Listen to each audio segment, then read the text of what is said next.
Welcome to this week's Dissecting Design.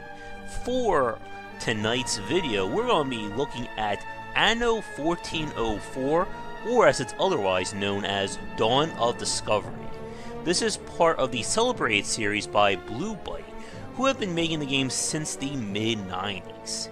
And while the Anno series may not have achieved, I think, the same level of popularity as SimCity or other big-name titles, it has certainly earned its place as one of the more popular PC gaming franchises. And we're going to take a look at it tonight to see what exactly makes the Anno series so different, and how, despite its look, this is not a city builder. And we're going to talk about why later on in this video. And I have more to talk about with the Anno series at the end as well. But before we get into it, I am playing 1404 the Venice expansion. Simply, it just adds in new scenarios. But when it comes to playing the Anno games, or starting with 1404, a lot of the game that made it so interesting was having a sense of persistence in goals and rewards.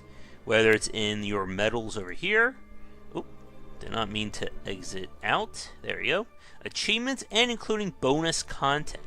You can unlock new ornamental objects, portraits, colors, and all that fancy stuff. And it's just a way of adding a little touch of rewards to the game without adding direct content to change it. But we're going to be playing a map here, and before I do that, relax as you settle a peaceful world. These are the various continuous games. Find your own place in a big world. Face all the challenges and relax easy, as medium, you settle hard. a peaceful world. Yeah. These are player scenarios we were online. And then you have new scenarios as well. Become Elector. Take care of your people in a small world free of distractions. So the different scenarios have a set goal to them. Relax as you settle. While continuous games, you just play them until, time runs out, essentially, for your life. Face all the challenges a huge world has to offer. Well, for me, I like the scenarios because I like having that goal. Take care of your people in a small world free of distractions. He's going to just keep talking while I'm doing this. There's also scenarios like these. Prove yourself in a barren, resourceless world. Protect Leif Jorgensen from Constanza Zanki's unbridled rage. We probably won't be doing that anytime soon. But I'm going to load up an Elector campaign or an Elector scenario, and we'll talk more about the basics of the Anno series design next. Alright, everybody. So, you... Yeah, quiet you. Welcome to the game proper. So, as you can see, for only the graphics still hold up really well in terms of the detail. But this is our main screen of Anno 1404. We have a mission to accomplish, and that's right there. You look in the upper left, you'll see the gold, or I think that's renown, or honor, sorry, that's used for special purchases, and our current resources. Now, the Anno series is commonly called like an economic strategy game. I call them logistics simulators, and focuses more on the economics and moving of goods rather than the people themselves, who are commonly treated as more or less resources. And we'll talk about why that differentiates the Anno series from traditional city builders later on in the video. But the whole point of our game is basically growing our settlement. So first thing we're going to do is we are going to build a marketplace, and that is going to be the hub of our people. So that's down. Now, we basically have our resources, and they must get connected to a warehouse. So I'm going to build a lumberjack hut right here. Again, it must be connected. Like so, come on. That's at current productivity. So you'll start to see a little guy come out and cut some trees. Because our population needs food, we also need a fisherman hut.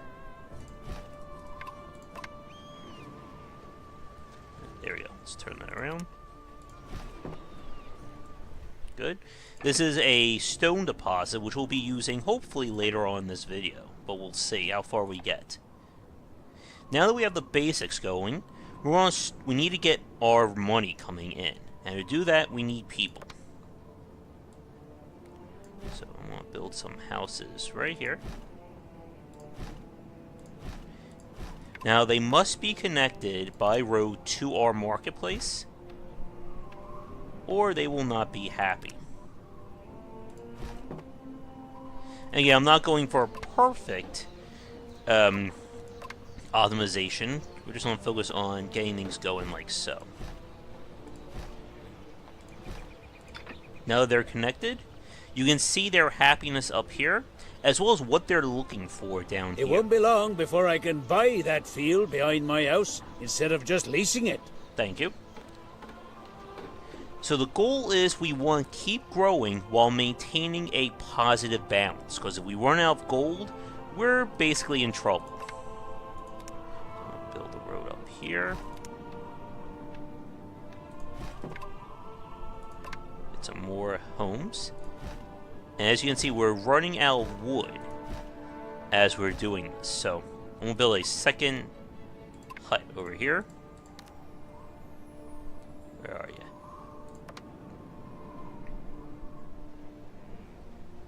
Now the gray part right there means that I'm building into the other woodcutter huts area, so we don't want to do that. And a major part of Dawn Discovery and Anno in general is again managing resources and building placement.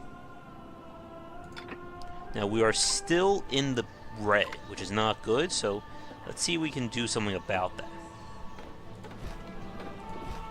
Probably a few more homes will take us. But we need more wood.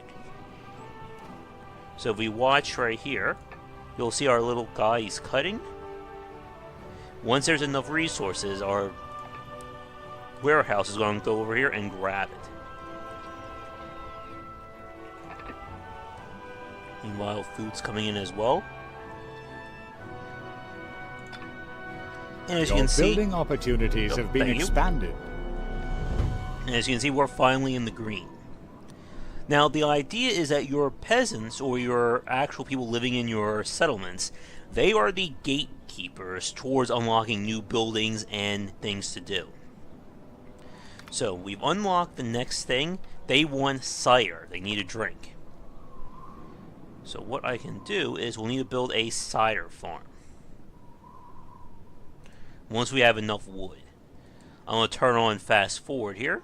You have more buildings. Your town is coming along. Thank you. Which means we unlock something else. So let's see what we got here.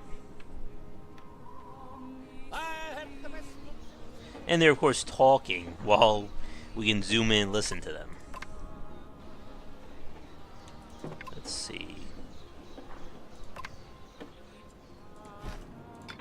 And again, everything about the Anno games is about managing your resources. What you're producing versus what's being consumed. So once we got the cider, then the chapel will unlock, will basically be everything the peasants need to then upgrade to the next tier of people. And we want to see, we can look right here to see how our resources are going. So far, we are doing good. But, let's get some cider going. Come on. That building is yellow, has a yellow arrow over it, because it's full of fish. Alright, let's build you right here. And then we need to set up some fields within its realm or its territory for them to farm it. There we go.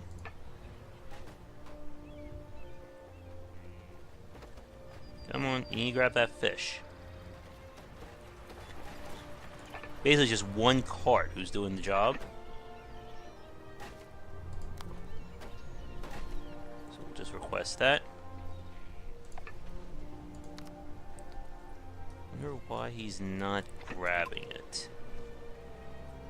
We are in range. You have to be careful not to have too many buildings attached to a single warehouse, because it will start to slow down. But there will only be one cart at a time. But we have cider coming in, so I'm going to make them happy. And I'm going to produce a chapel now that we have it. Right here. Oop. There we go. And now these buildings that are happy will begin to upgrade. Citizens are now There we also go. living in your city. So they are growing. Now we also have our Well done. ship. The progress in you have proved that. There you go. He wants to give us a ship. So tell me, how are... You'll have to shell out a small amount. Let's shake on it. So we have our first of many ships. Now here are some goods we could buy, as well as stuff that can only be bought using honor. It's always a pleasure to see you here. Increase speed. Yeah, let's go for it. I'd be delighted to trade. I accept this trade. So now this ship will be just a tiny bit faster, which will help out. Welcome. The doors of my storehouses. Let's shake on it. There you go. And we'll get honor by completing missions that pop up periodically. It won't be long before I can buy that field behind my house instead of just leasing it. Alright, we found another land. Or another Grand island as Vizier well. is waiting for you. Yeah. What they're talking about Land with the Orient, ahoy. thank you, game, is a major part of one of the more, I think, You have polarizing discovered aspects. a building on an island. Thank you, game. We're going to get a lot of these pop-ups, aren't we? But at Tier 2, we unlock new structures over here. So stone is going to be a new construction, as well as being able to produce our own tools instead of needing to buy them. Let's see, how's he doing? Alright, he's got that. And the music is very nice and peaceful, isn't it?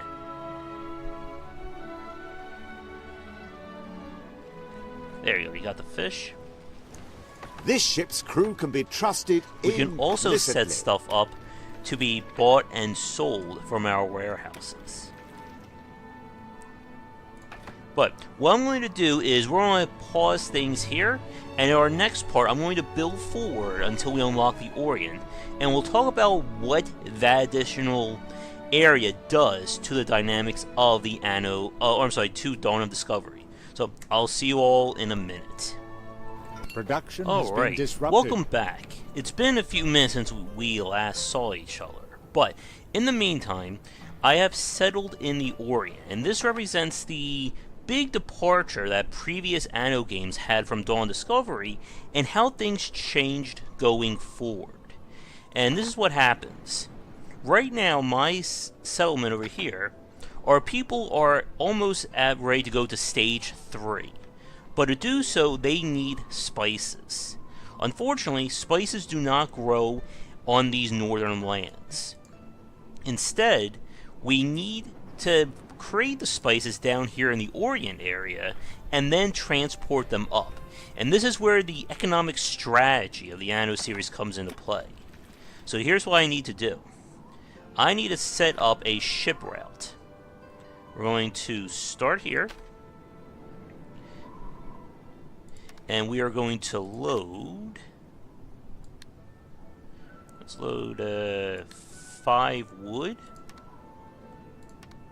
And One of your plants has stopped producing goods. they're doing it because we're all out of room, but that will not be a problem in the next minute. And 5 of this. I'm also going to tell them to unload spice, which right now it doesn't have, but that won't be an issue in a few minutes.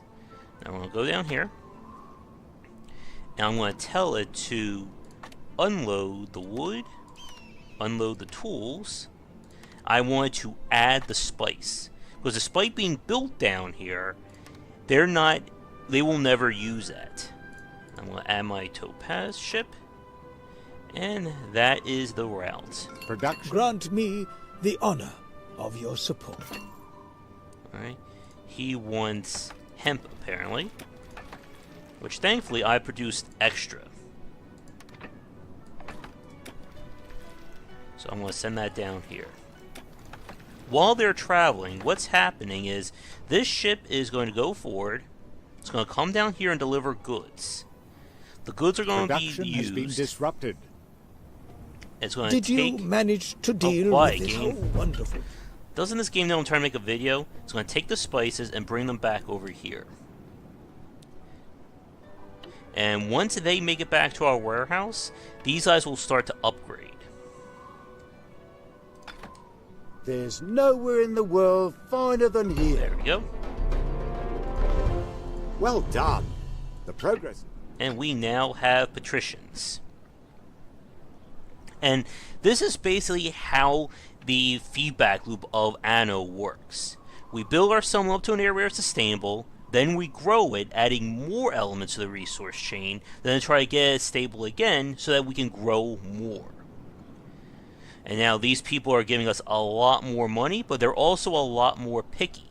As you can see, they want bread. And to get bread, we need to basically set up a 3-step process.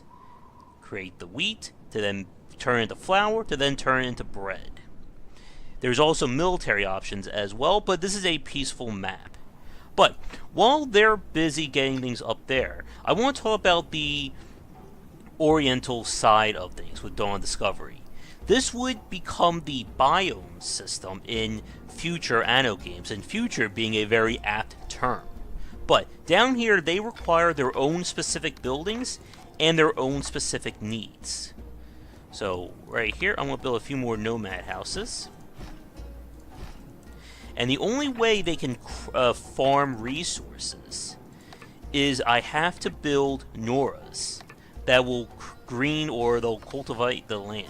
So I'm going to build a goat farm. They're set there. Again, the detail of the buildings is one of the hallmarks of the Anno games. Meanwhile, they're just keep processing the goods. If you look up there, again, you'll notice that our primary resource tools are, or our primary resource options are wood, tools, and stone. But because we've advanced, we now need glass and mosaic in order to produce higher up buildings. As you can see, they still need stone, and eventually they'll need the other stuff as well.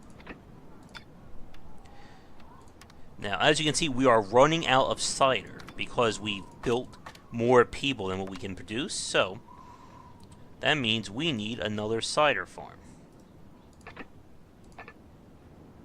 I'm also going to upgrade our warehouse once we get a few more stone. 1 second. Wait for it. Come on, fast forward. Do your thing. Did you get it? Nope. Come on, speed it up, you. We need all that lovely stone. Alright. Oh, they're using the stone up there. Uh-oh. He's not getting happy. We need some cider, and we need it ASAP. So I will do it over here. Now, the reason why I built this whole chain of warehouses had to do with getting the materials I need for tools. Beggars come and peasants go. They want... Oh, beggars are coming.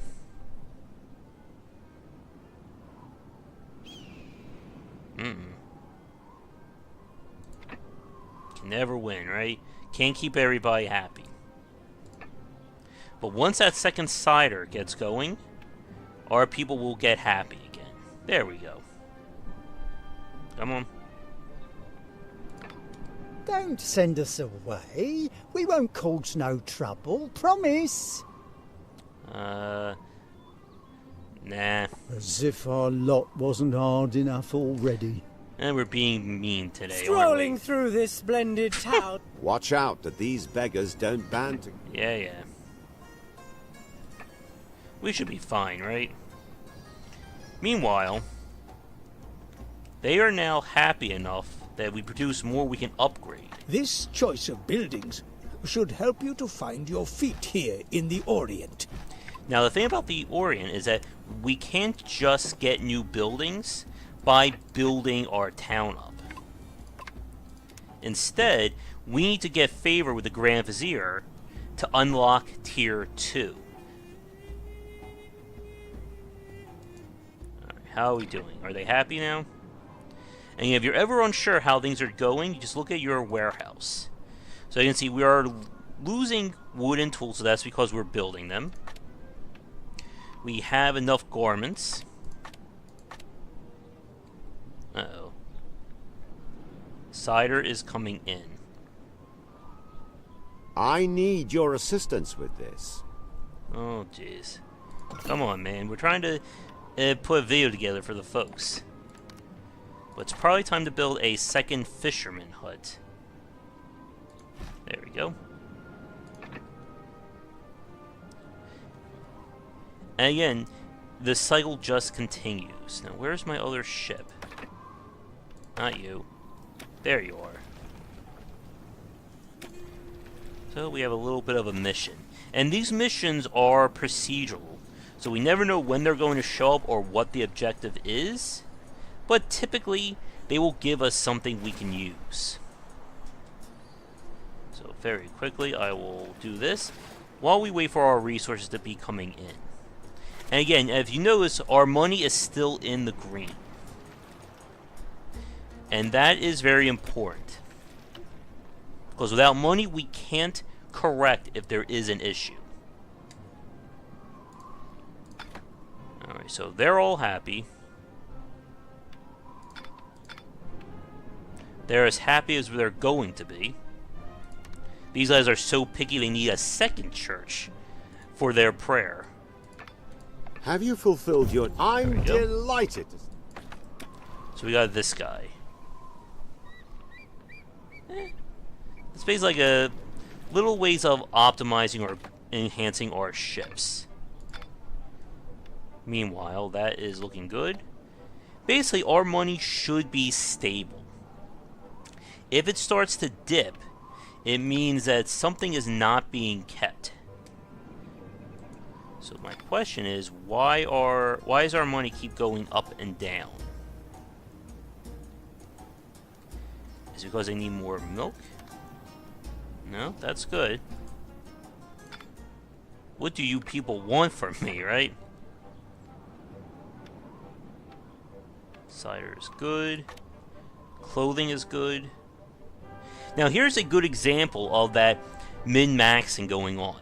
If you look on our info pane there, you can see that I have a ton of hemp. But we have very little in terms of reserve of linen garments. So what that means is we kind of have an inconsistency in our resources, and we'll probably have to rectify that in the future. Now I should have enough stone, so I'm going to upgrade our warehouse. So now 2 carts can be out at the same time. This should prevent our resources from being staggered. So back down here, we need to grow these guys out. These are the first building plans Thank I you. can give you. And again, they will not stop talking in this game. Okay. There we go. Don't worry, they'll get happy in a second. Now, if we click down here, you can see our total number of inhabitants. And we have 250 nomads. That should be... Oh, no, we need 295 for the prerequisite for Tier 2. So they're going to keep growing. And we will eventually have to take over this entire map, or this entire island, and fill it up with people. Meanwhile, while that's going on, I suppose we might as well start getting our crops going.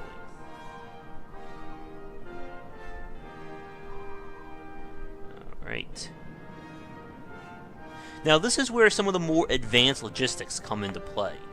Basically, only the final output of a chain needs to be connected to the warehouse. And you'll see what I mean in a second. So I'm going to build this right here. 1, 2, 3. I'm going to build the mill. I'm going to put you right there. And then I'm going to put the bakery in between these two once we have enough wood.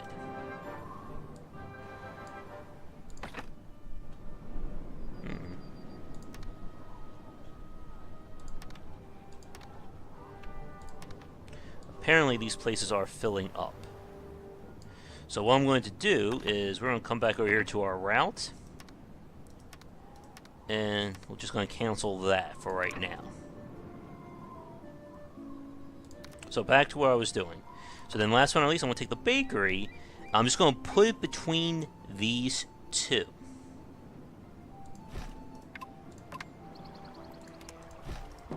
And what's going to happen is this guy's going to deliver the wheat to the mill. The mill is going to take the flour, deliver to the bakery, and the bakery is going to deliver the bread to the market. So instead of having to connect all these buildings, You are running thank you. Instead of having to connect all these buildings to the road and thereby slow down logistics, we're just setting things up like this. So now our people, or our patricians, are going to be very happy with us now that they have bread. And you can see it's starting to grow. You know what? My business is making a bigger profit now than ever before. But we have a problem. As you can see, we're running out of spice. And he who controls the spice and all that. So I need to build another... Oh, and we'll need to build dates, because that's what they use for food. So this is where things get very tricky in terms of placement. They want 4, we'll give them 4. Once again, we'll place it right there. Meanwhile, they are ready for property.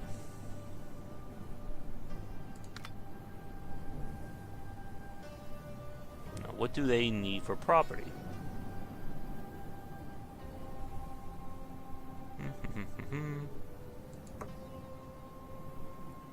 There's a nomad house. There's a bazaar.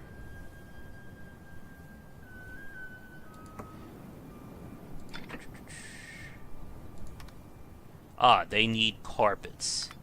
Well, unfortunately, we can't do anything with carpets because that is tier 2. So in order to set that up, I'm going to take my ship here. We need a gift. Might I draw your attention to something? Yeah, I know. So I will get that. Oh, there you go. Move him a little bit closer. That's better. Please accept my... I regularly... Welcome. Come on. Feel free to... You've got a good deal there. And then when you take this back over here to the Vizier. Let's see how our people are doing. Uh-oh. They need more spice. Well, he's delivering. Alright, they're still doing good. They got plenty of milk and dates. Are you trying to assure me of your Sultan will hear? So as you can see, we filled up the progress bar, but it's not going to be enough. And again, the reason why we have to deal with the Orient is because both settlements are basically in a symbiotic relationship. Uh-oh. They need more bread. So we need to see where the production chain is messing up. Alright, let's see. So he's not getting enough flour. And the reason is that we're not getting enough wheat. Use the building plans I gave you to settle in southern regions. So once again, we will set this up here. And again, this is all about optimization. So they're going to be delivering it to him.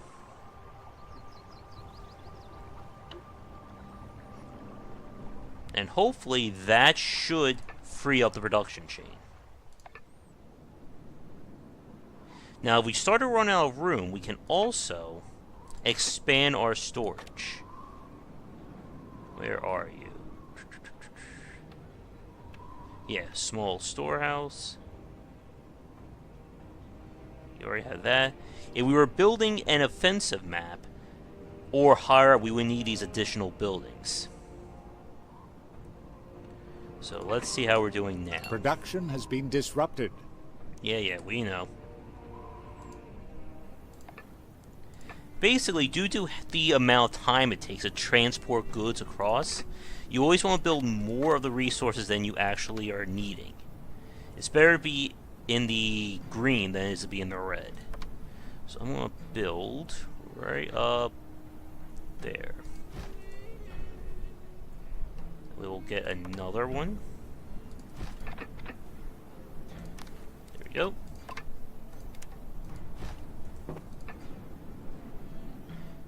And that should fix that problem. Meanwhile, let's see. This is now at 92%. It's getting up there. I'm going to keep delivering that wheat. Your assistance in this matter would be most welcome. Oh, you. They always need us for something. But what makes this so polarizing is that it kind of, for a lot of people, it kind of feels like a distraction. Now, you're busy focusing up here, and you have to come back down here to tend to this. It's not complicated enough to focus like an entire game system on. It just feels more like a sideways project from this. I shall have a mass held in your honor. And the fact that you can't easily upgrade the buildings means that you're always kind of in that state of having to focus more time than you really need to on the Orient. For Anno fans, what did you think of the Orient system in Dawn of Discovery? And if you did play the later Anno games, which we'll talk about at the end of this video, what did you think of how things changed? Meanwhile, I'm going to head back down here, drop this quest off. Can I notify the Sultan? I am glad I entrusted. So I still need more. So tell me, how are things with you? Meanwhile... Alright, so we finally have hit the point that food is working for us. Or that bread has been met. And again, to build up, we just need to build multiple structures. So we start at the villager level, or the peasant level. That will then go up to villager, and then the villager goes up to patrician, and the patrician goes up to an even higher tier.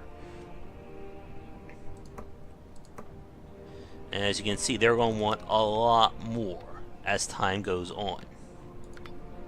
And that is the nature of the beast here. These people are never satisfied. Now, one thing that I can do to earn more money, we could also set things up to sell. Where are you? Here you go. So I'm going to tell them to sell.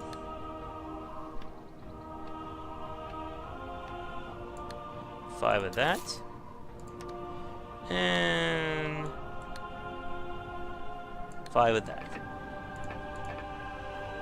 So if any ships want that, they'll come and they'll give us gold for it, adding to our value.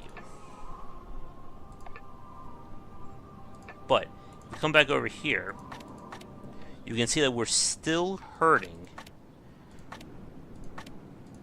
for bread.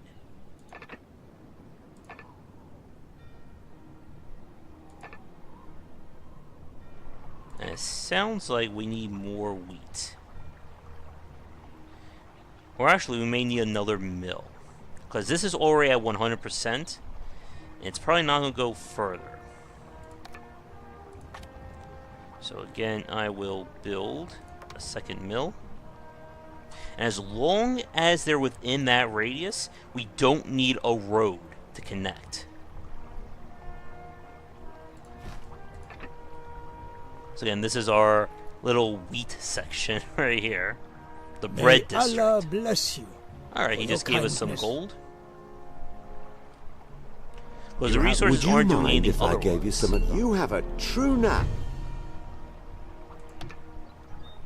Alright, he's telling us to do more there. So they're happy now, and we've unlocked the next tier. So if they want beer, we need to produce...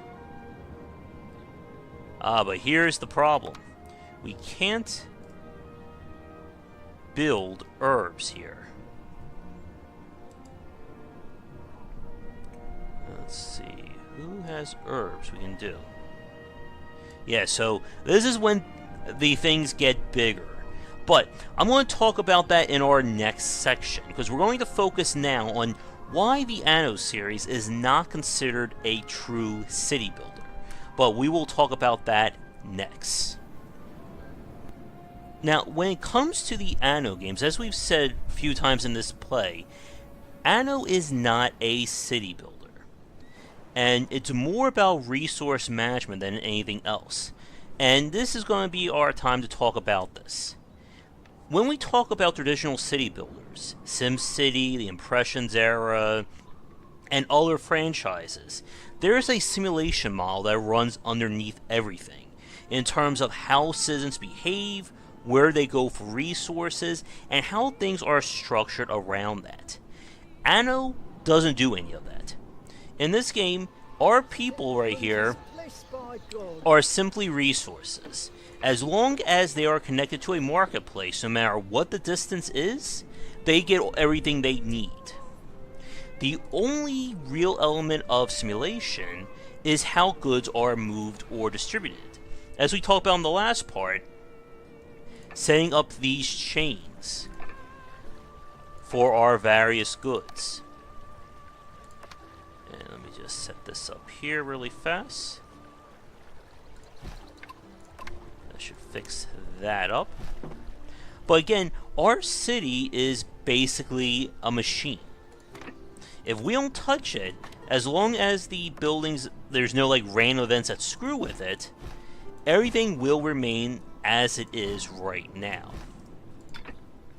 Put that out there. And you too. We need space. Oh, we can go right here. And as we said, the whole thing is just about this ever-growing positive feedback loop. We put more buildings down to require more resources to let us build more buildings, so that we need more resources to build more buildings, and again, we repeat again and again and again. The only thing that really changes are the number of plates, essentially, that we need to juggle. So, for instance, right here, since we last spoke, I've attached, or we've set up another island that is specifically designed to brew beer. Your people are longing for company. Huh? What happened here? Oh, you're not connected? There you go. Now you're happy. So I would set up a second route if we were playing this for real. That would have to transfer beer back over here.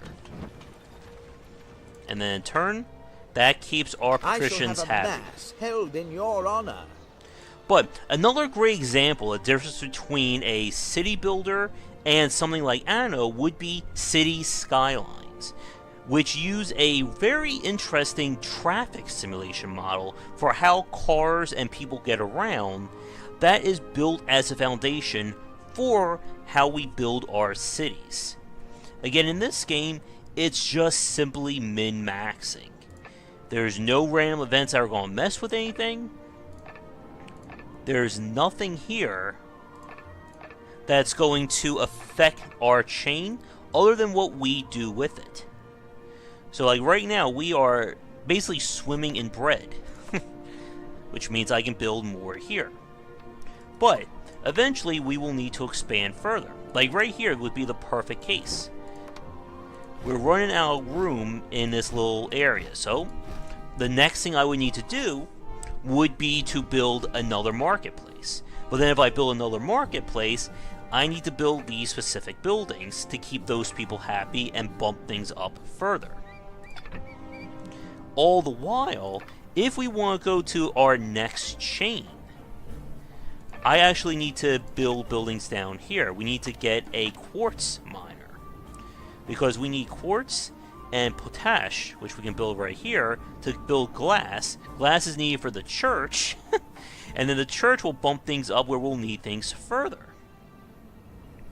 And then once that's done, we then get the tier 4. And if we look at our goal right here, we need noblemen, which are going to be tier 4.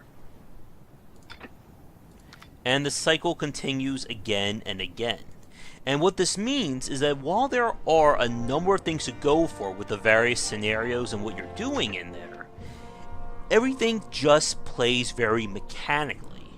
But it's not mechanically in the same sense of allowing for improvisation or emergent gameplay that we would see in something like Factorio. Instead, our cities are just essentially automated machines that we don't really need to touch. They're pretty to look at, there's no doubt about that, but it just reaches that point of once you've built one city in Anno, it's very hard, or there's very little reason to build another one, and another one. The scenarios do help to frame things, but the game never gets beyond its basic feedback loop. It just grows it out more and more until you either run out of space on the map, or you just get tired of the game and uninstall it. And with that said though, we're going to move into my final section back at the main menu, where I want to talk about what the Anno series did beyond this, and some final thoughts on this kind of design compared to traditional city builders. So here's say goodbye to our town of Goldford over here, and I'll see you all in a second. For our final part for this week's Dissecting Design, the Anno series is one of my favorites. As someone who loves the interconnectivity of cities and the min-maxing, it really works for me. But it works in a different place compared to SimCity, Children of the Nile, and those kinds of games. The use of the Orient in 1404 begin to take the Anno series in a different direction that would be later expanded upon with the future games. And at some point, if I get a new computer or my old computer won't blow up while recording and playing it, we need to do a Dissecting Design on Anno 2205, because it is that different of a game, and it really solves some of the issues we saw here, as well as all around in terms of city building and the general gameplay. Now, one thing that we didn't see in 1404 is combat, and the combat aspects of the Anno games have always been one of the weirdest aspects of the design, because it kind of feels tacked on for a lot of players. When you're busy focusing on economically building your settlements up, you don't want to stop things for a light RTS game, which is kind of weird considering where the series began in terms of being a very basic real-time strategy game in that front. But things have certainly grown along the way. As another interesting case, maybe at some point we should look at the Settlers series and how they have also gone their own unique direction as well. But when it comes to Anno, again, it is not really a city builder. Without having that underlying simulation model that allows your city to grow and essentially be its own unique thing, in this game every city just feels like the same machine. And I think this is why Blue Byte decided to add more in terms of biomes and additional challenges to give the player more to do, rather than just staring at the same city for an hour, or who am I kidding? Some of the advanced scenarios can easily take 3+ hours to go through. especially if you don't do fast forward. But what do you think about the Anno games, for those of you who've played it? And what did you think about the jump into the future, especially with 2205, and how much it really changed the structure? What's going to be very interesting is that it's already been announced that Blue Byte is working on the next Anno, and it's going to be returning to this period of time, the Age of Sail. And I'm really curious if they're going to take what they learned and developed with 2205 and bring it back to this era, or is it going to be more similar to 1404 right here? But that will have to wait for another time. But thank you so much for watching this week's Dissecting Design. I hope you enjoyed it. Like I said, the Anno series is one of my favorites. This epic music sounds really great to wrap up on. Check back for more Dissecting Designs, usually each Monday, and daily discussions on game design here and on GameWisdom.com, where we examine the art and science of games. Until our next video, have a great night, and I guess just keep filling those warehouses with bread. Until next time, take care. Thank you so much for watching this video. If you enjoyed it, be sure to like and subscribe to the channel. Check back around 10 Eastern for regular streaming. If you'd like to suggest games for me to cover or topics to talk about, let me know in the comments below. For a collection of my writings as well as weekly podcasts on design, check out game-wisdom.com. To support the Game Wisdom Patreon, you can find us on there on patreon.com/gwbicer. $1 will get you into our private Discord channel where we talk game topics and more. $5 will get you voting privileges for any major event, including the Saturday Night Grab Bag, Patreon-funded goals, and more. Thanks again for watching, and I hope you enjoy more videos here on the Game Wisdom YouTube channel.